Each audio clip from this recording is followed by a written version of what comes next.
That's it. All right. Well, cool. Well, yeah. Those are. I know you guys are my people because nobody looked at the house. Everybody just talked to everybody, so it's all good. Good. But yeah. So I love the networking part of it, and just the opportunity to meet and connect and be of service, see where people are, and help them get to where they want to go in this business. That's what I know, and that's why we're aligned and partnered. It's because at the heart of what we do, real estate's a business where we get to help people. And I was talking with Trent. My background, if you guys don't know, was in wholesaling. So I started 10 years ago wholesaling. My wife and I tried to door knock pre-foreclosures when she was pregnant with our first daughter, and that was the summer of 2016.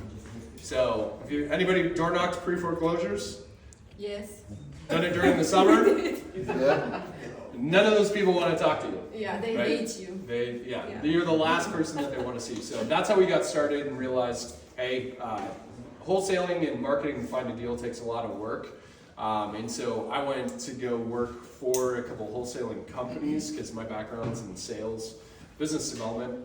So that's what I did. I went to go work for the first 4 years as an acquisition specialist with a couple of top wholesaling companies in town. So met with thousands of homeowners, put a couple hundred properties under contract, and that's how I built the foundation of my real estate business that we ultimately got connected through. So this part of what we're doing now is going to be specific to the project and how this deal came together. So the cool thing with these events is that we don't just go to a beautifully finished house, okay?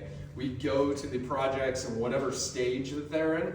The only caveat is that when it gets hot, we make sure that we're in a property that has AC, because we did that when I initially started, and it turned into like a sauna session. It was crazy. We're all like sweating. It was super hot, but we learned. So Part of the game is that you have to actually live the experience of being real estate. So maybe we'll do one with no Yeah, AC. we have to. In Even the some middle of the dangers, some nails here and there, so you can feel that you are. Well, getting ready. anybody who wants to go swimming, the pool is ready, right? It's too cold. I would do it. The pool's too cold. That's right. The heater's not working. Yeah. Other than that, it's good. All right, so this deal, you want to talk a little bit about the deal, how this came together? I know we'll have John and Zenko come up. And this is one of the things I'm excited about, and I think before we do that, do you want to talk about what's happening with our community and also what you see happening with the Sub-2 community with PACE, about how a community becomes an economy and what that means and what that looks like? Yes, and again, talking about people, right? People, community, groups, environments, and the mindset is that in business you see a lot of investors, in real estate business, chasing deals, chasing contracts. But if you belong to an environment, if you put yourself on the environment, add value to there, then you become like a deal magnet, right? I've been in those places. So that is happening with the Sub-2 community, in every good community out there, not just this one or Sub-2 community. Once you are there, add value to people, trust me, deals will come to you, opportunities will come to you as long as you add value too, right? So what Ben is talking about, the economy, always put yourself in the environment that you see that you have everything. For example, in business, real estate business, like in the Sub-2 community, here in this community, you have people that are doing new construction, you have people that are designers, you have people that brings deals like wholesalers, you have people who are really good selling houses, retail. I mean, you have everything. You have lenders, MICA, contractors, a ton. So that's the economy. So everything happens inside that community. First, you have another extra layer of trust of the people because, hey, if they're in your community, at least you have one extra layer of trust and not just going out there and finding someone new and betting that person. If you have people in your community who are doing multiple stuff, at least, I'm not saying that everyone is perfect, right? But at least you have that extra layer of trust that will save you a lot of time. Yeah, because the connections that you get through community, there's that layer of trust So there's the referral where you've got a trusted partner, an introduction. It's a different layer to the business, but also what's happening now, why this is cool, as things continue to roll, as we grow as our investor agent Wolfpack team, like deals are starting to be done, full cycle inside of our community, which is great. So Zenko and John, if you guys want to come up, because we want to talk about how this deal came together. So what was it for you guys, and I don't know how you guys want to kind of go through and break down how everything went together, because I know there was a lot of time spent in this house, I think, before, but how did you guys originally find the deal and how did it come together? I saw this house last year. I walked in, put an offer on it. Nobody would take my offer, so I followed up on it. A couple months later, they said they weren't working the deal no more. So anyway, in our community, we have a So lot when you of say you agents. saw the deal, did a wholesaler have it? Did somebody have it under contract? She was an agent. An agent. She was an agent. I It don't was know. on market? No. It was off market, but it was an agent who gave up on him because he was very stubborn on the price. Like he would not come down on the price. Mm. Yeah. Absolutely, yeah. So it was a year ago. You heard about it, saw the deal. Put an offer in on it, liked it, couldn't get it because he didn't want to take the offer. Like she said, gave up on him. Mm. I met Zinkel through the community. We came and knocked on the door, just had a conversation. About, 4 months. Yeah, so I just joined the Wolfpack in September and then I barely knew anybody in the Wolfpack. And I signed the group, I didn't know him, saying that, hey, I'm in Spring. Is there anybody who wanna go door knocking? I have some leads. And I'm like, okay, I'm here in Spring, let's go door knocking. Mm. So I didn't know him, we met like the day before. Yeah, and we were talking, so we came out and yeah, we sat down, but he was still very stubborn on the price. Like, no, this is my payoff, this is how much I want, if you guys can't do it, like, I'm not gonna do it. So, we said, okay, we left, and then a week later, 2 weeks later, we called him again, like, hey, Mr. Noyes, we're still thinking about it. So we came back, every time we came back, every 2 weeks, we were sitting here, talking to him for 2 hours about history, music. He was a veteran, he's an 82-year-old, sweet man. So, Let's talk. but very, he knew, like, this one sold on the block for 600, this one sold on the block for, like, he would not, let go any of, from the price. So we would come back and then we said, okay, how about if we put it on the, I told him, how about I'm gonna put it on the MLS, sell it for you. And he said, because the house, it was a mess. His wife died and I think he was a little bit depressed because every time he would show up to his door, he would just light up and he loved talking to people. He was, So, and then he goes, no, I don't wanna put it on the market. I know my wife up there in heaven she's mad at me because how the house how it looks like. And he's a very well-known person in Klein ISD. Mm. So he didn't want to put it on the market. Mm. And then we just kept coming back, and then finally he was like, okay, let's find someone. We told him we're gonna wholesale it. And then he said, okay, then let's do it. So, but the price was still, he came down a little bit, but it was still a little high. But we said, let's at least put it on the contract. So we have a contract with him and then maybe, he's gonna start negotiating. So we put it on the contract in January and the price was high. And then we couldn't sell it. Of course, nobody wanted it. So let's. Okay. So no, you're good. So this is important. So because this is like the most important part of the business, because all of us, and just like you guys, we all have opportunities for deals. Okay, deals are everywhere. So even if you live in this neighborhood and you drive past this on this street, like there are houses and deals that are available for you in your own neighborhood, where you live, houses you drive past. Okay.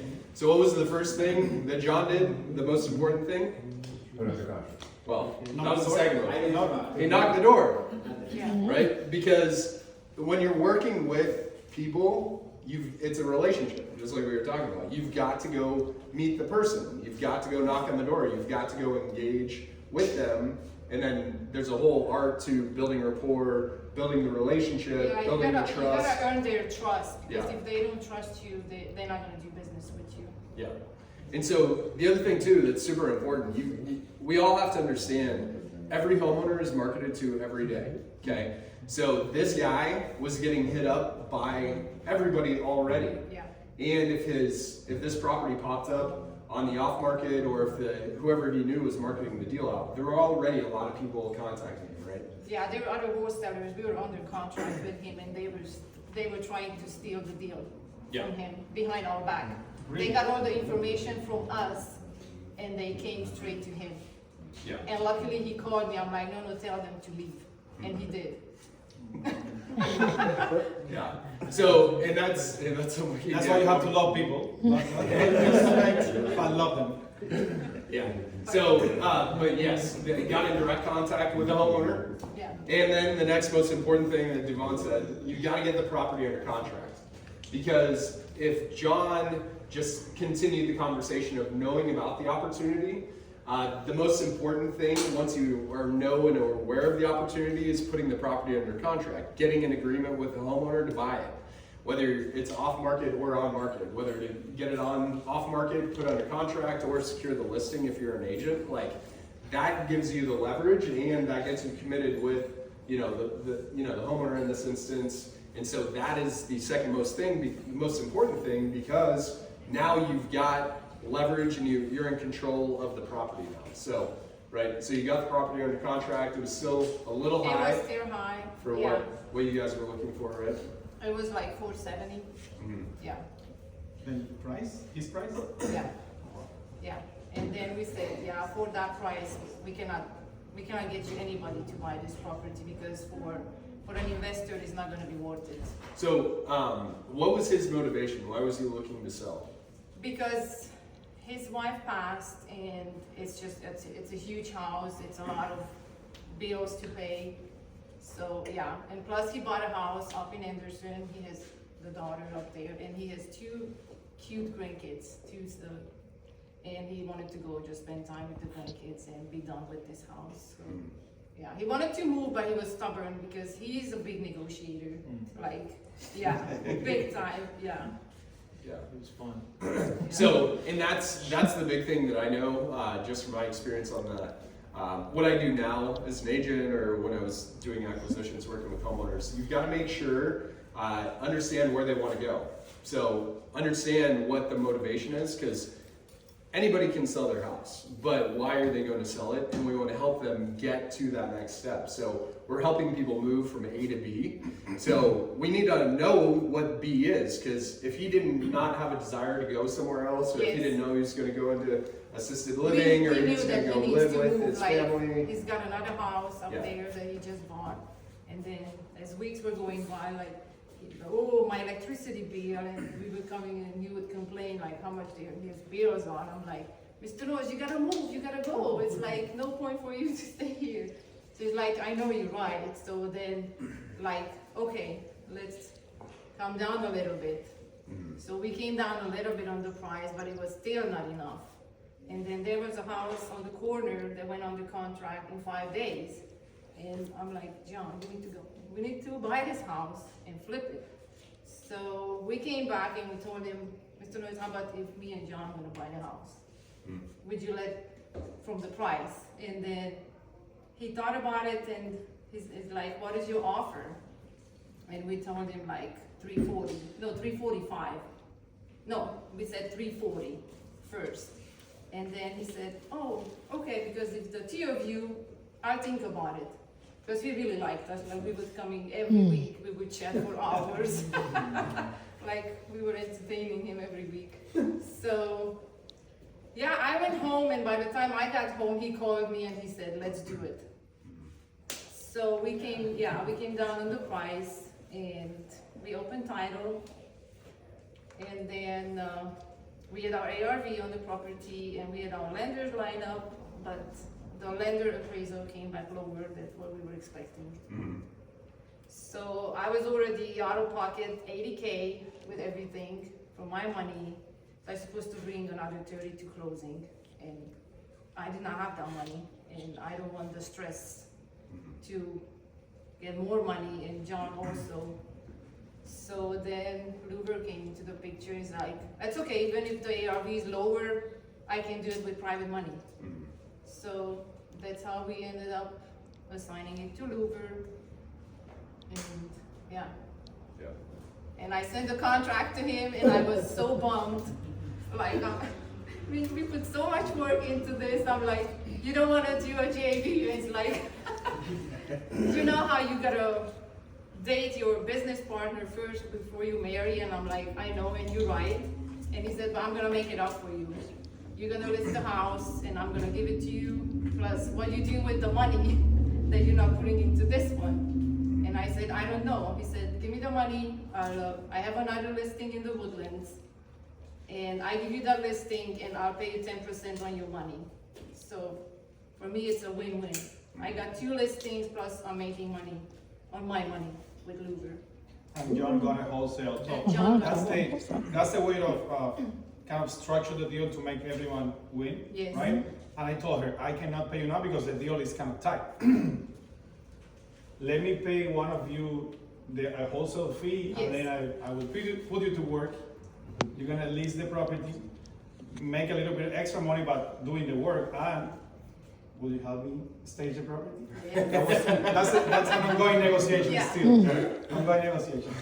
But again, Yeah. that's kind of like a win-win, and then how I structure the deal for the deal to make sense on the back end. And here's an important thing to you guys and to everyone. That's why it's so important to raise capital, to build resources before the deal. Because they basically had to, again, it's a partnership, we're gonna do deals together. I was talking to John, he's helping me raise capital. So now we're opening a relationship, a business relationship. But again, looking the deal on there, like putting myself on their shoes, they lost a deal, again, a big headache, a big rehab, but they lost a deal because what?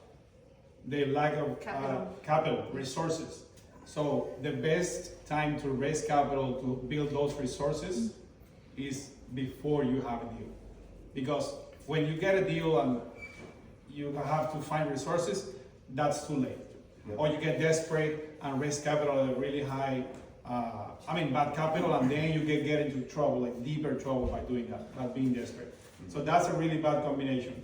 And I've done that multiple times. Sometimes I have to let a deal go. That's right, and for new age, like for new people coming into this business, it's like, don't jump into something that you're not sure about, and because you can get burned fast, like, yeah.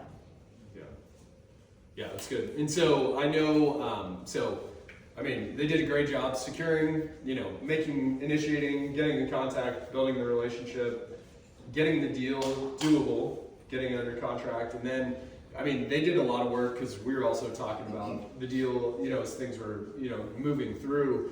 And there's only so many things you can control. So they had, I know Zeko and John, they had a network of lenders that they had talked to and taken the deal to. And they were working with one, and then, things beyond your control are how the numbers come back. Yes. And so the hard money appraisal is the one that Yes. kind of flipped the switch where Yes. you guys needed to figure out, okay, what is our next option Yeah. before, to save the deal, right? Yeah. And so, What did the appraisal come back at? yeah, so what was the gap? What was the ARV that you guys had, and then what did the hard money We appraisal were come back shooting at? for 550, and they came back with 520, which is ridiculous. We know that, because Luber's, Yeah, I it's have enough. totally different. But when you're in the business, I think even your appraisal comes back different. So yeah, there was a $30,000 difference, and he said that's okay. For me, it's still a good deal. So I'm like, okay. But guess what my appraisal came? 560. 600. Yeah. Yeah. So, So I'm like, you bastard. I don't even no, but here's an important joking. thing. It's just a joke. That means nothing. Here's an important thing. That means nothing. You guys see the different two appraisers, Yes. guys that took the same class, came Yes. 530, 600K.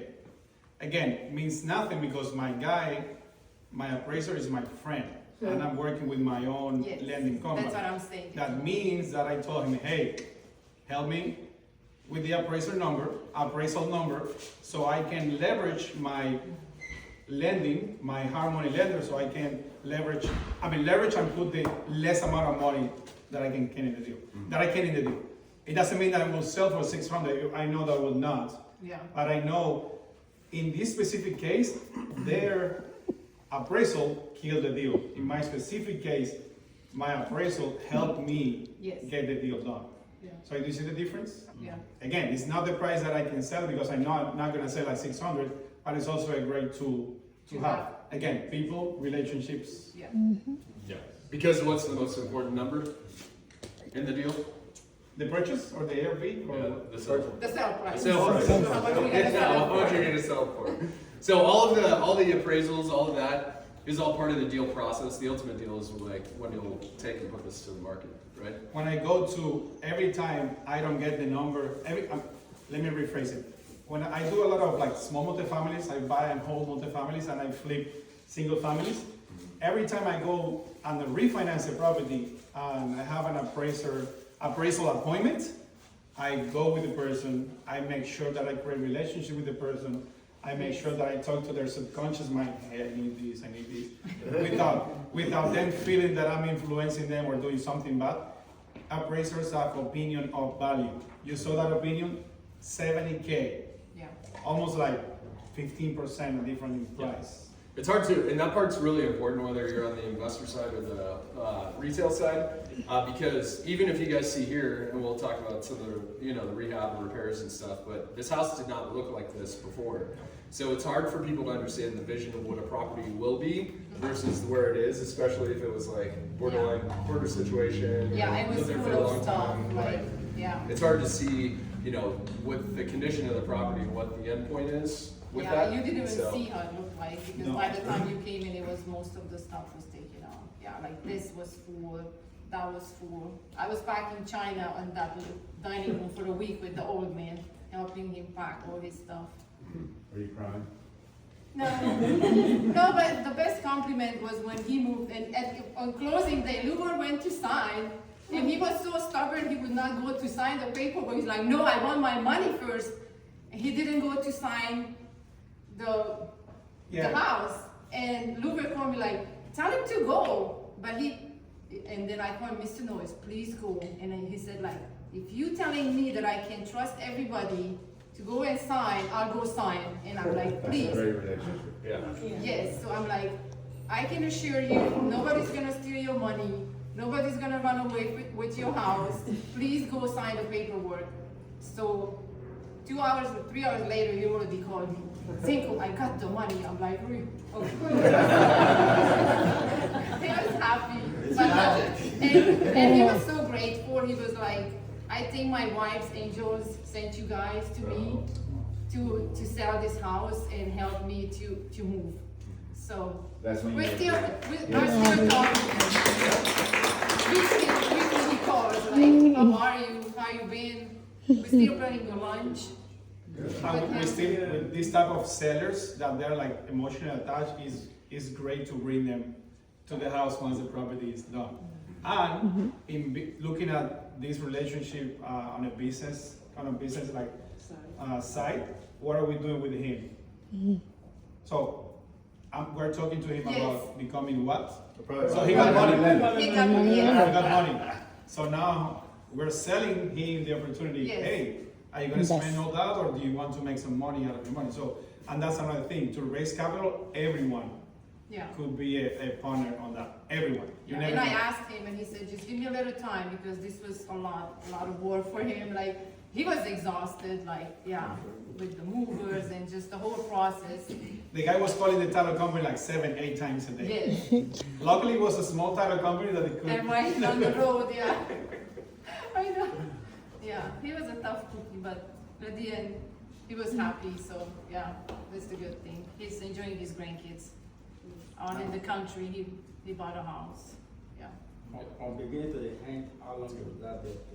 Yeah, what was the When- time? So you guys met him in So we September? met him in October, October. we put him on the contract in January, and we closed on it in February. Or end of February or March. March, yeah. Yeah. Like, Which which 20 part, days? which part was actually more tasking for you? For how long, for weeks? That were more tasking for you to get him sign the contract. It takes how long, like? It took about a month and a half, Yeah, so or how almost long- 2 months.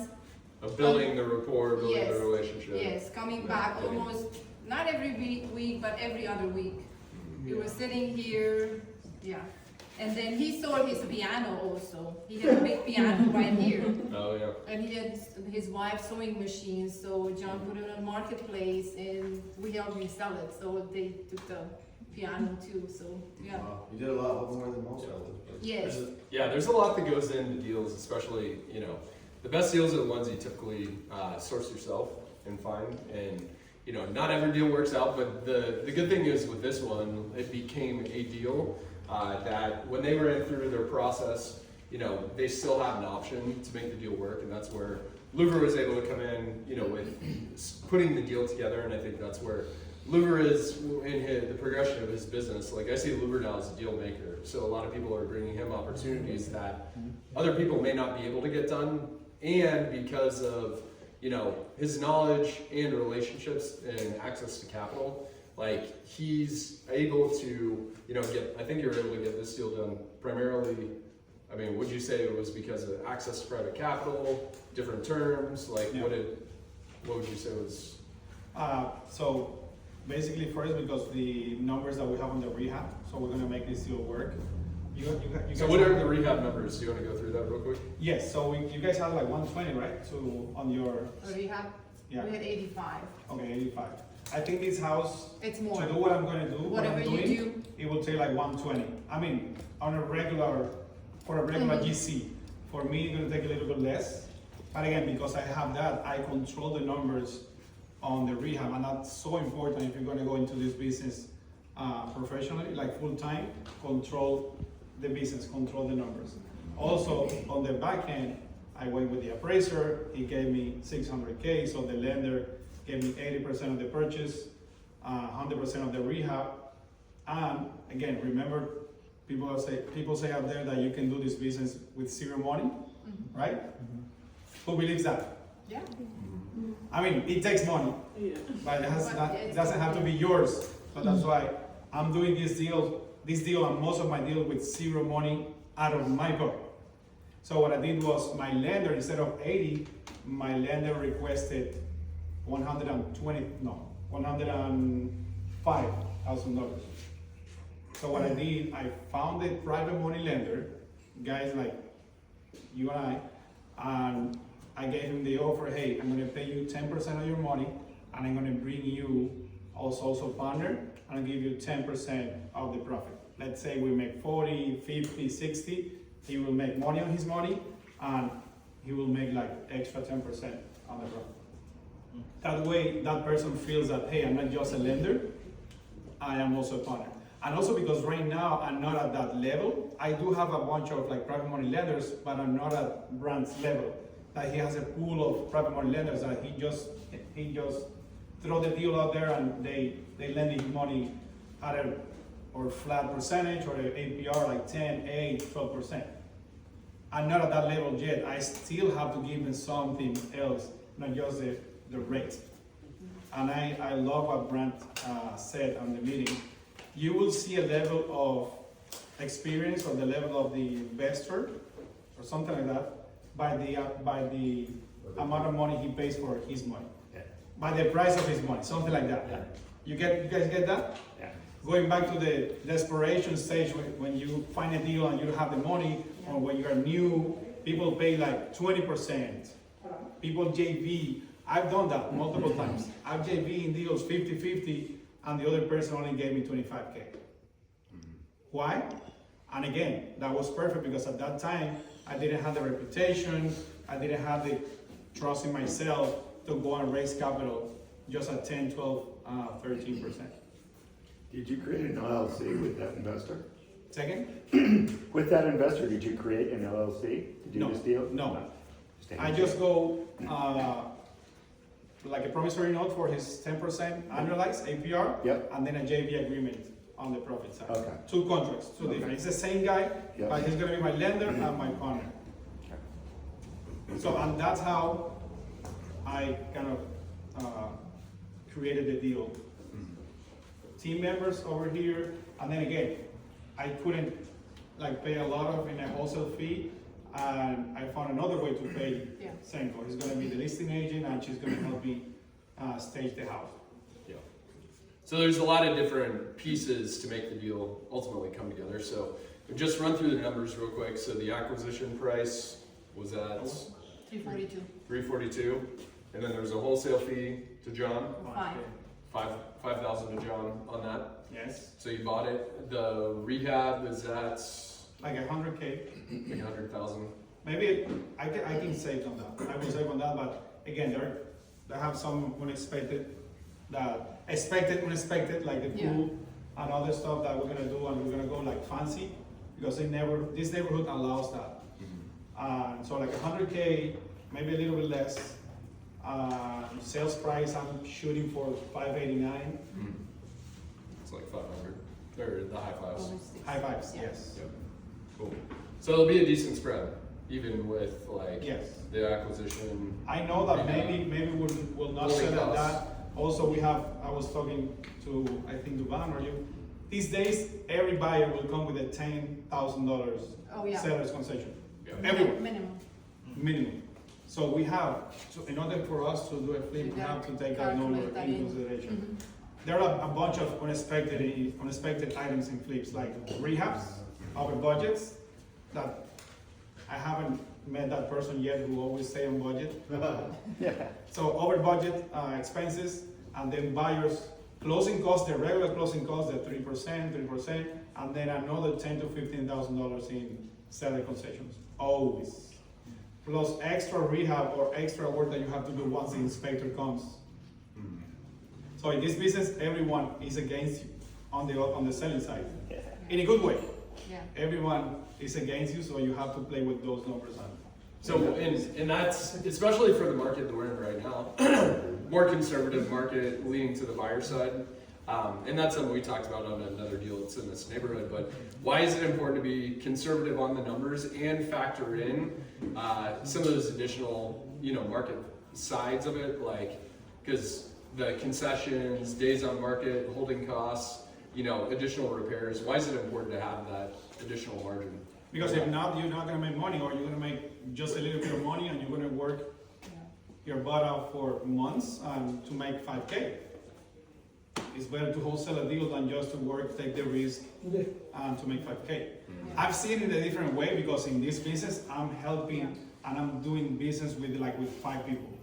So now, she wants to do more business with me, he wants to do more business with me, my primary lender wants to do more business with me. So it's an entire economy that a single deal can bring. And the seller. Say again? And the seller potentially. Yes. Too, right? And now we have the signs, we're bringing more people, even, we could get another house just by the sign. Yeah, I had a lot of people. Even I had neighbors call, what happened to the owner? Did he die? I'm like, no, he just moved. He was loved in this neighborhood because he lived here for 45 years. Yeah. So We have 2 questions. Yeah. The one. Okay, it's not a question, it's more of a statement. I know, Zdenko, I know you feel like you lost something, but I don't think you lost, I think you No. gained. Yes. And the reason why I say that is because the level of experience in the relationship that you gain is priceless. 100%.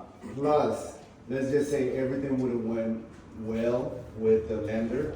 If your rehab was 85, and now you're thinking that it's gonna be 120, I then said the you would have same been in some thing. I'm problems. grateful I didn't get it. Exactly. Because, this was more than I was anticipating.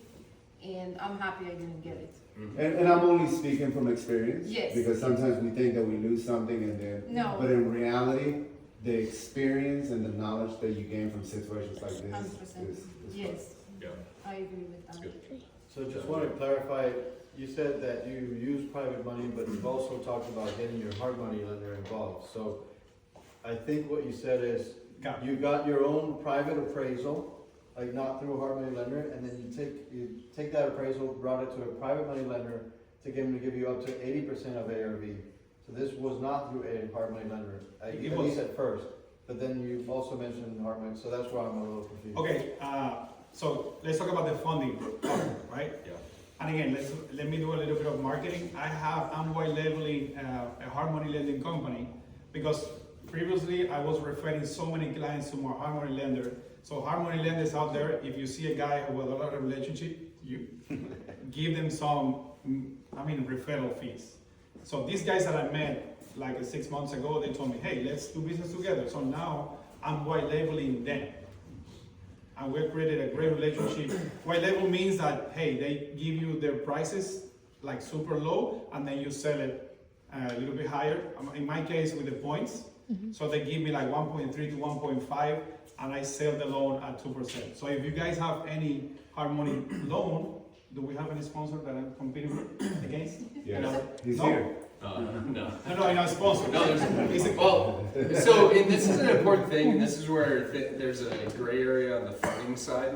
Right now, when we talk about it, like Everybody's in got money. concept, is that there are hard money lenders and what we'll call like transactional investor lenders. Well, they'll lend on the deal and the rehab or the repairs. And when Luber talks about private capital, those are individuals or a couple people that are pooling their money to invest. Yeah. But they're also packaging their money like a hard money lender. Yeah, Right. let me explain. So it's like, it's important because there's the hard money lenders that we'll talk to or investor lenders, they're typically packaged as a company, right? As an entity. And then a private capital, it may look different, but they may have similar terms. Like, how do you make the difference between the two? Okay, so that was like a commercial pause. So going back to the hard money lender, and if you guys find or have any client, we can split whatever we make in the white level.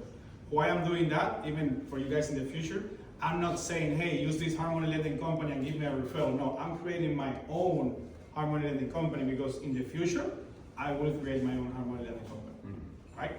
Again, commercials done.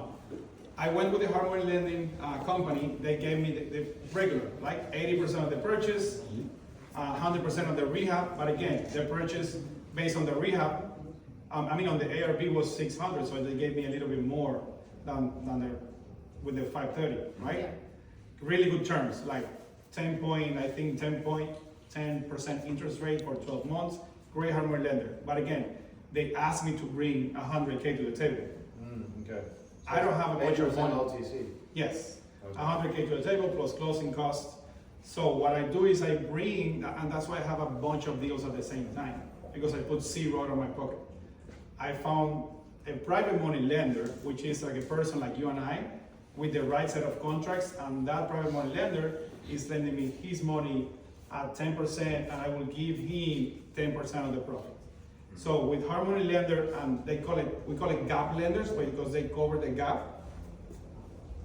We are 100% finance. That's how we call it, 100% finance. Very important. That second guy, that gap lender, is not as protected as the first position hard money lender. So this guy is taking way more risk. So these gap lenders or private money lenders, they have to trust you a lot. They have to see, they need to see that the deal is a good deal. They're below 70%. And again, even I've seen people with the right contracts but losing money. Lenders, so they have to trust you a lot, and you have to trust the numbers and yourself a lot. Even if we lose money, let's say something goes south with this property and we sell the property and we take a loss and I'm not able to pay that private money lender everything, I will pay him from my own pocket, all right? Even if I have to, I will sell one of my properties to pay. Because again, people equal reputation. Reputation brings you more opportunity. And I know that everyone here needs those type of lenders. Yeah. So it's leveraging the existing hard money lenders in the ecosystem that are out there. Yeah. Because there's a lot. There's a lot of lenders that exist to support investors. and you're using the private capital, people you build relationships with, people that have money, they want to get their money active, getting a return. That's who you're using a lot of times to for that gap. Who went to Brand's event the other day? You saw how many private money lenders were there, like 5. And again, that's another mindset shift when we're going to raise capital. We think that we need them, and it's like a win-win. They need us too. Yeah. They work their entire life to save money, and then they want to make that money to produce, make more money. So they need to find good operators with values that they know that they can trust their life savings with you. So we have to become that type of person. We have to attract those lenders. So that's why it's so important. Yeah, that's good. All right, well, cool. So can we give them a round of applause on the video? That's good. So yeah, like you said, I mean, these deals, and that's why I'm grateful for you guys, and this deal all circulated inside of our community. So it's a matter of, John and Zenko, John knowing the opportunity, partnering with Zenko, giving, the support to come out, do the deal, go through, the process to get the deal secured, and then, knowing somebody that can make the deal happen. That's where Louver came in, and that's one of the things, even if what he talked about sounds complicated, there are a bunch of moving parts and pieces, but that's the value Louver is bringing to the table now, because he's able to put these deals together, which I think is, very cool, and there's a lot of value in that, getting the deal done. So, the cool thing here is, this project is in process. Obviously, they just started it. What's the timeline? When do you expect to be done on this? 2 months. He said this is 90%. I'm 90% He said this is done. 90% done. So, She-Rock just got delivered. He's 90% done. In Cuban time frame. That's a whole different story. But anyway, no, I want to thank you guys for coming. So we do these twice a month. We're going to take a group photo before we leave, so we'll all come stand over here and take a photo. Because if we don't take a picture, it never happened. The other thing is the next showcase we're going to have is in 2 weeks. I'm very excited about this one. It's another investor agent from our community. It's at a new construction senior living facility in Tomball. So they did a capital raise, $4 million on this thing. It's like 40% done. So we're going to be at the project with Aaron and his wife. It's going to be awesome. So yeah, Awesome. yeah. I love the guy. His name's Aaron Amin. So they're A great guy. So yeah, great guy. But it's going to be in Tomball. It's going to be in 2 weeks, Saturday. So stay tuned for that. We also have my big event that I host. Called Expand is on June 2nd. Okay, Louver's actually speaking, Brant speaking, Chris, and then we've got some of the best people from our real estate community. In addition to Terry Williams, who's a great friend of mine, he's a mindset coach for World Championship sports teams. So he partners with the Celtics. So the Celtics that went on a big run, he was their mindset coach.